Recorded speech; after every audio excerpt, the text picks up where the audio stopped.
right now. It's afternoon. I know it's your Saturday, your time, your moment. But we have to make a stand today. We have to stand up for injustice. Because what happened to us on December 3rd was short of fairness. We didn't have our opportunity to be heard. I know our ancestors fought for this very right to have the right to vote. So when they took that from us, guys, it took us back 50 years, 100 years.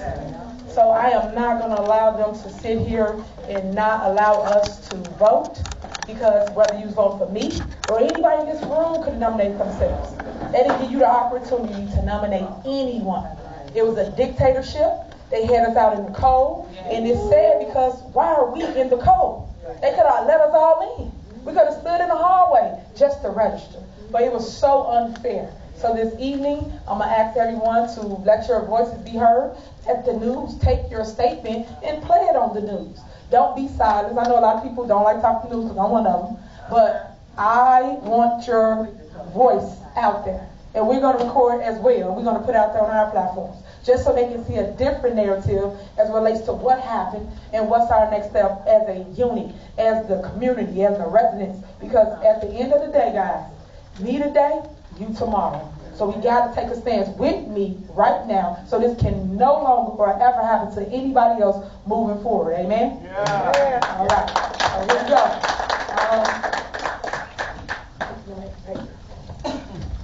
If you want to stand with me, you come up here and stand with me. Or if you want to stay seated, you can. But if you want to stand, everybody can stand with me. So we can be unified and show unity when they watch us on TV.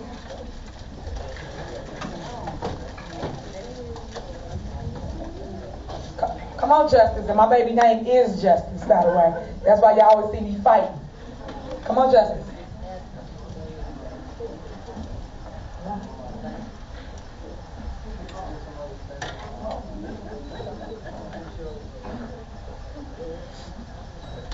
You got enough room, so anybody else want to join us, you can. And with me, I have Trustee Darlene Gray Evers. Y'all make some noise, Trustee Thornton Township. Also to my left, we have Trustee Maureen Forte from Hazel, Crest. Trustee Andrew Holmes, somewhere. There you go. Any other elected officials that I missed? Library Board. Okay, I'm sorry. Trustee Carol Cook from East Hazel Crest Library Board. Did everybody know Michael Smith to my right? He's running for Trustee Riverdale. Y'all know my right hand. Here to quitter, William Moore. Then you got Miss Linda Terrell. She's running for Dolton Trustee. Anybody else that I missed? Elected official? And then all the residents of Thornton Township, make some noise for them.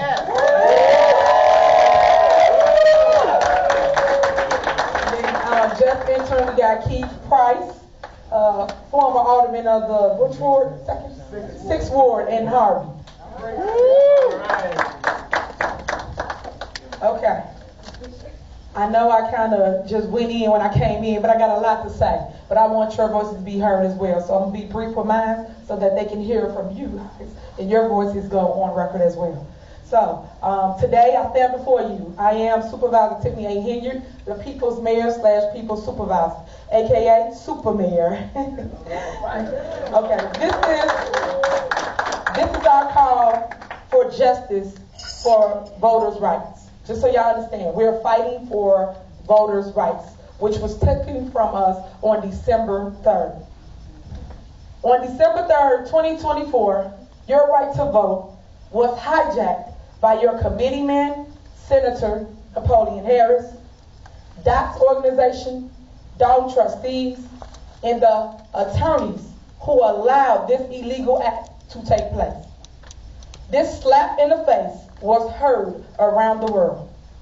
I refuse, y'all don't hear me, residents, I refuse to sit back and be silent against the injustice. The injustices of political bullying, voter suppression, election rigging, gender discrimination. That's right. That's right. Intentional candidate targeting. I was intentionally targeting. Here are some more examples of voter suppression and election rigging that took place. It's a letter that I posted on Facebook. I wrote the whole letter, and then in the back I gave examples of voter suppression. So I'm going to just go through them so you kind of understand them, but I'm not going to read each one so that the residents can speak. Some examples was unfair rules of targeting towards Supervisor Tiffany Henyard and anyone that wanted to partake in the caucus, which means you could have nominated Maureen to be a trustee. You could have nominated Michael Smith to be a trustee. Anybody could have nominated themselves, but that was taken from us because they left us out in the cold.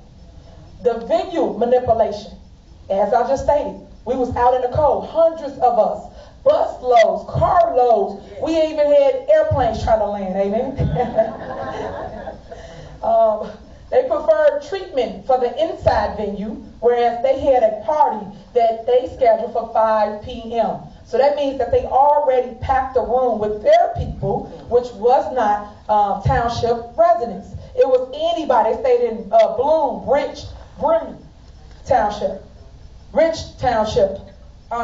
They had selective entry on side doors. We have footage. We have proof of everything we're saying this evening. Delayed vetting process. They delayed the process, had us in the cold, having 2 people come in at a time. We had a long line wrapped around the block, and again around the block, and they never let us in. Public exclusion. That means they didn't let us in. Also, we had, let me read that one. I'm going to read that one. The public exclusion. Hundreds of eligible voters, including seniors, local mayors, local aldermen, local state senators, and local state representatives, were locked out of the venue and forced to stand in freezing temperatures, unable to access the voting process in a timely and fair manner. That's what happened to us on December 3rd. Unlawful exclusion of other nominees. I stated that earlier. Other people that wanted to partake in the caucus could not do that. Think about it. If it's a caucus, how are you running unopposed? A caucus is where anybody can nominate themselves and partake in the process. But there was no process. It was just dictatorship. Failure to properly vet participants. That's that side door action I'm speaking of. That's call somebody and they let you in on the side. And also the election manipulation by DOTS organization. It is an organization that's supposed to be for all that wanted to partake in the democratic process. That was not done. Regardless of what side you was on, whether it was my side, their side, our side, you should have had the right to vote. Me today, you tomorrow. And if he thought he was going to win, he would have let us in. Amen? All right. So I'm going to allow for everybody to have the opportunity to speak and be heard this evening. So news, I pray you take what the residents say and you play it and you let their voices be heard throughout Thornton Township. First, we'll have Maureen Forte from East Hazel Crest. She's a trustee. We'll let her go first. Hi, I'm Maureen Forte, village trustee in the village of East Hazel Crest. Growing up in civil rights, my uncle is the late civil rights icon, Reverend Fred L. Shuttlesworth. We are in the process of approaching the 60th anniversary of the March Across the Edmund Pettus Bridge, fighting for voting rights. I do television, finished filming December 3rd, made it to Homewood, only to be told I couldn't come in. Name wasn't on the list. And so this was at 6 o'clock, couldn't come in, stood outside. I did call a couple of people to ask what was happening. But when we take away the voting rights, I have an organization that has over 5,000 trained deputy registrars, 1,500 of them are ex-felons. We all deserve a right to exercise our right to vote. But it just seems like the same night that we couldn't get in because of Senator Harris slating himself, standing next to him was the mayor of Calumet City, that is Jones, who had locked the doors and changed the locks where my daughter, who was the alderwoman in Calumet City, being harassed by him, couldn't get inside that village hall. But it seems like Minister Farrakhan made a statement, the most disrespected person on the earth is the black woman. Until we unify and come together, this cannot continue. How can you slate yourself to be anything on the ballot? All right, next we have Michael Smith. December 3rd, I think, was one of the most degrading moments as being a young African-American male here in Thornton Township, not given the opportunity to come in, to make my voice, to make my nomination on who I wanted to be the supervisor for the township, was very disrespectful. Not only to me, but to the hundreds of seniors that stood in the cold to voice their vote and their opinion. I stood aside my grandmother, who's almost 80 years old, that came out to voice her nomination and was not given the chance and the opportunity. I feel that's a slap in our face as voters. I feel that the Democratic Party has failed our people. We have got to stand up. We can't let this happen. Not only that, thousands of others that did not have that, not just thousands, could have been more than that, they did not have the chance and the opportunity to come in, because there was a lot of people in their cars that were not going to stand out there in the cold. But we stood there to show that we have a right. We have a voice, but our right and our voice was taken that night. And to see others come in through the back doors, through the side doors, being let in by DOT members. They had tags that said delegates of Senator Napoleon Harris. Those were the only ones that were allowed to come in. And to watch a mayor from Bremen Township get on the floor and voice his vote. And he's not a resident of Thornton Township. He's running for Highway Commissioner of Bremen Township. That's a slap in my face. And he sat there and he voiced his vote. And then to watch others from Indiana, we can go on, that are not residents here, that voice their votes. That's a shame. That's a shame. And we didn't have that chance and that opportunity. There was a private party going on, and that private party was for Napoleon Harris. There was not over 600 people in there. There was more people on the outside than it was on the inside. And we need to stand together, because this is not right. This is a silence to us as voters, and that's not right. Next we're going to have William Moore. Thank you so much, Supervisor Henyard. What I would like to say is, and I would like to be identified as a voter. We were out there, and it's more about not them just going into the side door, selecting a few people to go in that door. It's not about them having a party early and not letting us in. It's not about Napoleon B. Harris III, who played in the NFL at the highest level, who you would think that these people who play at that level, he's not a representation of the NFL. Because you would want someone to compete at the highest level against someone else who are in that same position, physically and mentally. He played linebacker in NFL. He was supposed to defend anyone trying to get to the goal. But what he did, he violently was offsides. He encroached on these voters' rights. He tackled people outside the lines. And the courts should throw a flag on him for doing what he did to us as voters. So it's not about us having seniors in wheelchairs, amputees, having to use the restroom and being denied the rights to even relieve themselves. But this is the same one who stands tall in stature, who are short in his credibility, his integrity, his compassion. And I saw a supervisor confront this man and said, we need to let these people in to vote. These are the same people that we witnessed go in the side doors, the back doors, that would go from Dolton to the township, just trying to strip her of her integrity and her character. These are the same people that you, the media, would allow to put on your platforms, were the same people in there that tried to run her name into the ground. I'll tell you this. This is beyond Jim Crow. 1965 Jim Crow, this is past that. This is a new era of Jim Crow dressed up differently. But I'll tell you this. It's not over.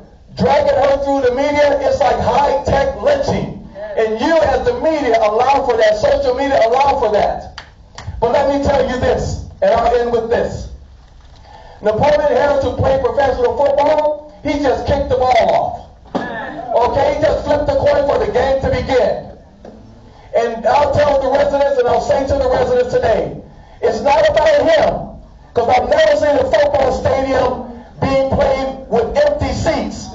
It's about the fans in the seats. I've never saw a Super Bowl with the fans being not there. So you know what? It's not about him. It is about us, the voters. We have to have the right to vote. And I'll tell you, we would have the last say. We must become active participants in our own rescue as voters. So I appreciate the opportunity, and it's not over. And guess what? I just pray that the judges in the court throw a flag on this tragedy that occurred in this hour. Thank you. That was powerful right there. Anybody else? We gonna do KP. Anybody else up here? Any other resident want to speak? Yeah.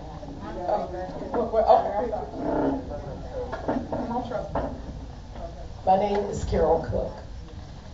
On December the 3rd, I left my job early to make sure that I was at 2010, whatever, the Chestnut Road, on time. I parked in the parking lot behind the fire department, not in the lane where it says public safety to get my car towed. I sat there for a few minutes and then I proceeded to the door. I went up the ramp and was told that you go inside to check to see if your name is on the list.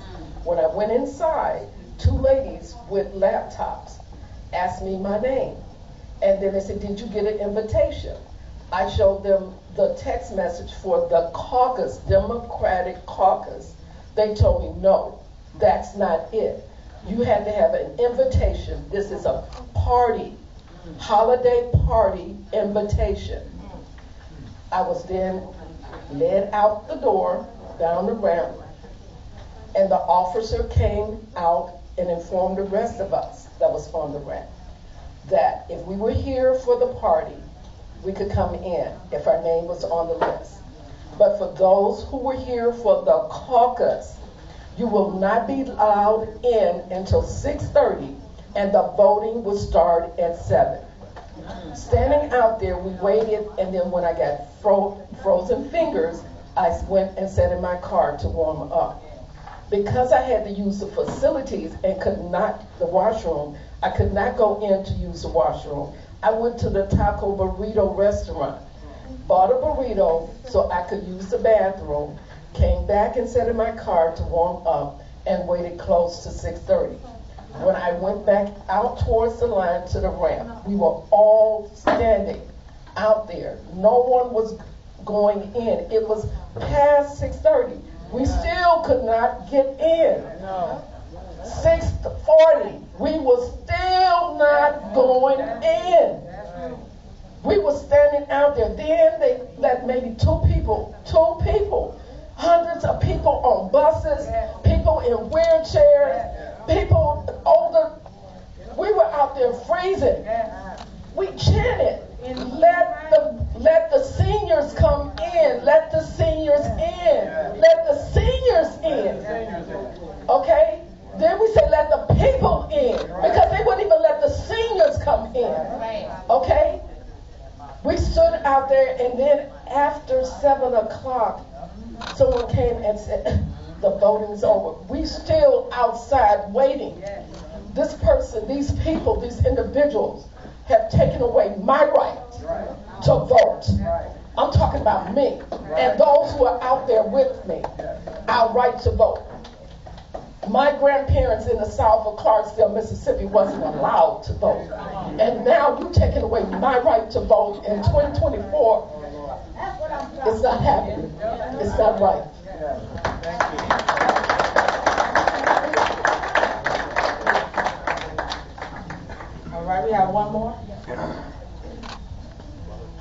everybody. Is this the United States of America or what? I mean, you know, here we have Tiffany. Yeah, I have my walker back here. Okay. Yeah. Okay. Yeah. Is this the United States or what? You know, we have Tiffany, who is so great, and she's so wonderful, and she helps the seniors and the disabled. I mean, she's just so kind. Are they scared of you? They must be scared of Tiffany because they won't even allow her to get on the ballot because they know ain't no stopping us now. She will win. But there's no other reason not to put on the ballot unless you're afraid.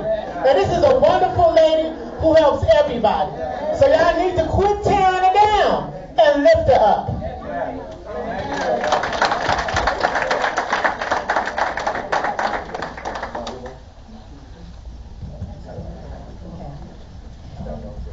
Someone said to me that the problem with Tiffany Henyard is that she is not a politician. She's more of a humanitarian. And humanitarians and politicians come from completely different batches, you know? So, I don't know, Tiffany, I don't want you to be a politician. Because Napoleon Harris is definitely a politician. And politicians tend to be more of takers than givers. We got enough takers in the world. We need more givers. When you look at the previous administration, I was there for him. I've been in the South Suburbs since actually all my life, but in the township since 1973. I've been in the township. I was with Zuccarelli. However, he didn't do what she's doing. He never showed up at nobody's house with a box of food. He never rung nobody's doorbell and said, is there anything I can do for you? Do you need any assistance? We have these services available. 1973, I hadn't heard of most of these services. And I am not a couch potato that sits around and do nothing. I hope that my voice lets you know that I do try to be active in my community, wherever I am. I lived in Harvey. It was called the Medical District. And it was a beautiful community with lots of business and everything. It's not that now. How come when a community becomes predominantly a couple of races of people, it goes down and nobody tries to build it back up? I keep telling people, once it's gone, it's gone. It's not coming back. So y'all can stand out here with Napoleon. Napoleon go do Napoleon when it's over because he's a politician. And if you go down, well, bro, ham, I wish you well. So you better stand with somebody that's standing for you. And we got to support each other. I'm so tired of black women standing against black women. Come on now. Step it up. But to the media, I would like to see somebody from the media actually investigate and report what's actually happening. I am so tired of fake news, I don't want to turn on the TV. But actually, I mean, that's what news reporters are, they did once upon a time. They investigated. They looked for facts. And then they looked to prove those facts. So, can we get that from the media? Can the media try to get back with the people?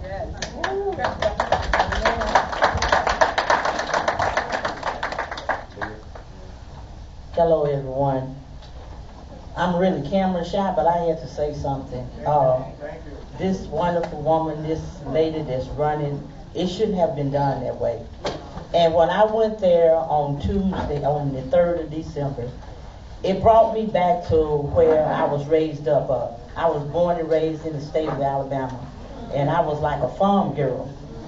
And my uncle and auntie that raised me, I remember when my uncle would have to sneak off and go and march with King and go out and fight for us to have the right to vote.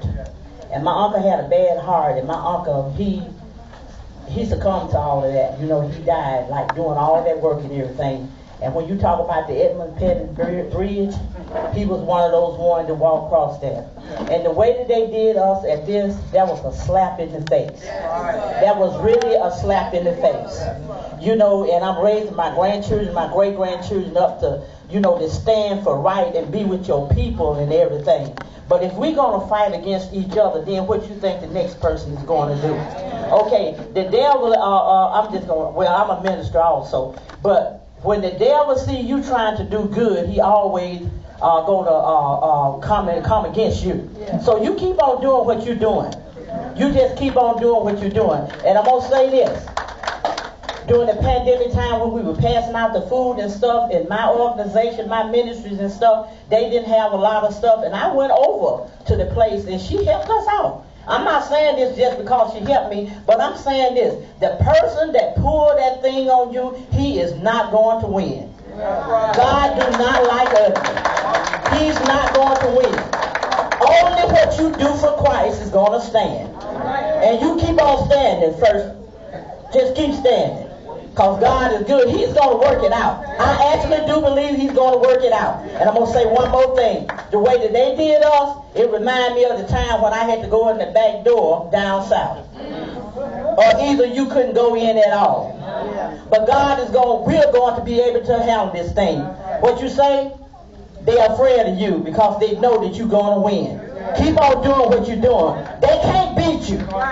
They're going to keep on trying to treat you, but they can't beat you. And I'm going to say again, to God be the glory. God got your back. Anyone else?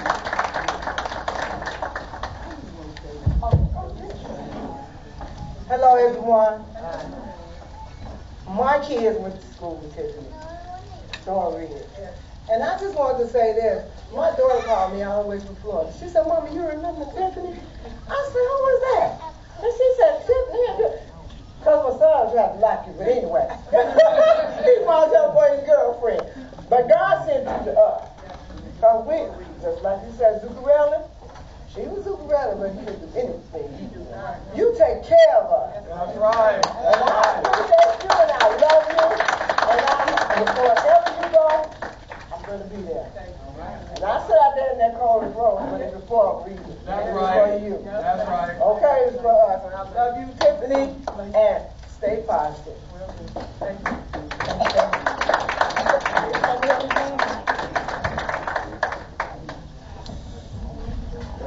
Good morning, good evening. All right. You know, let me say this. My name is Andrew Holmes. You know, in most time, you know, when something is done wrong and you know you ain't did nothing, stay quiet. You ain't got to answer nobody. Leave it in God's hand. But, you know, on this particular case, you know, through the bypass of Alabama, Selma Bridge, you think about down in Arkansas, Mississippi, all the back roads. It's not Cook County and it's not Crook County. It's the people who live in this county. That's right, that's right. In the state of Illinois. And they ask, oh, is Dr. King resting? Is Malcolm X resting? No, they ain't resting. With all the hell that's going on up in here in Illinois, then you want to point fingers and you want to blame people, then you want to tell damn lies on people and try to downgrade people's name and try to downgrade what people do. They did that with Martin. They did that with Malcolm. They tried Farrakhan. They tried Flager. All of them failed. These shall fail.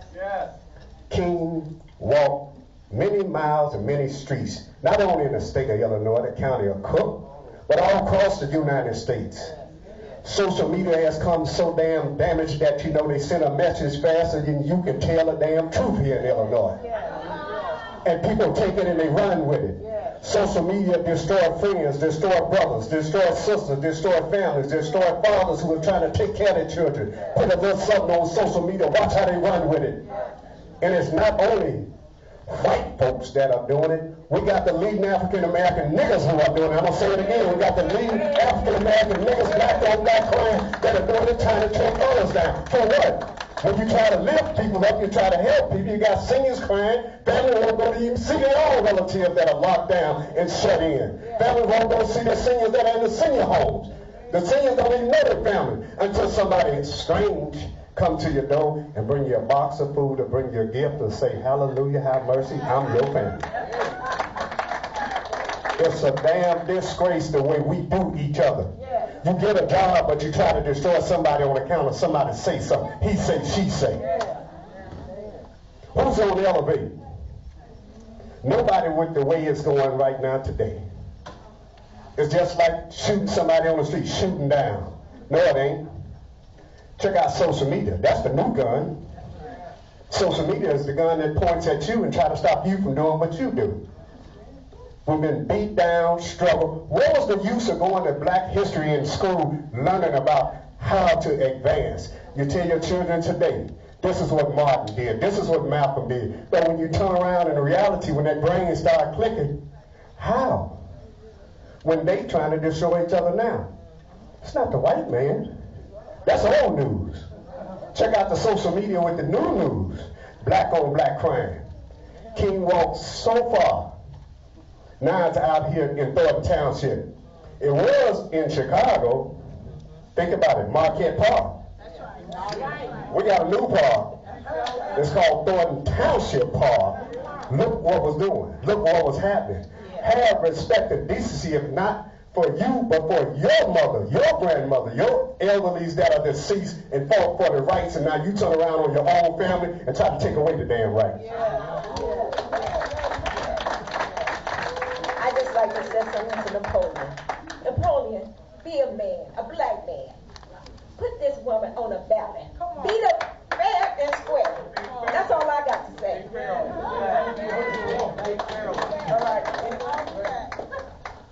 Hello, everyone.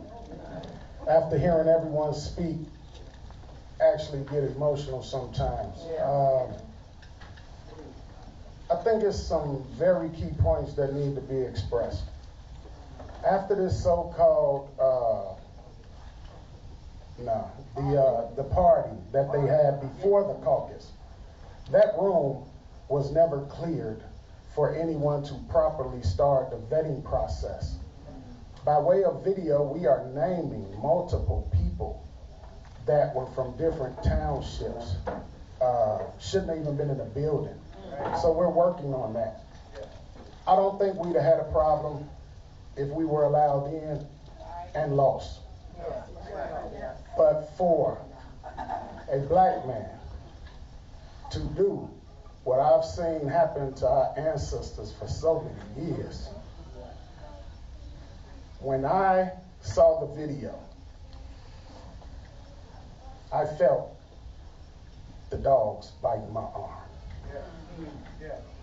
I felt the pressure of water coming out of fire hose engines. I felt the rock that hit Martin in the head. I felt the bullets that killed Malcolm X. I felt when Rosa Parks wouldn't get off that bus. What happened is sickening. And all I saw in that room was demons. This should not be tolerated. They broke every rule and procedure of the caucus. And although it's a black face, there are other people that want that modern day slave ship back. Here they got her. We cannot allow this to happen at this day and age, and we have to band together and stick together for what's right. I've had people that aren't too fond of Tiffany call me and say, man, that wasn't right. But if you look and connect the dots that we've been telling you all to connect and spelling it intentionally, D-O-T-T-S. Democrats of Thornton Township. For everybody that wanted to crack jokes about not knowing how to spell dots. Every one of them are supporters of Napoleon Harris. All the people that have been attacking her have been and still are supporters of Napoleon Harris. What occurred that night is disturbing. I would never expect Napoleon to do that.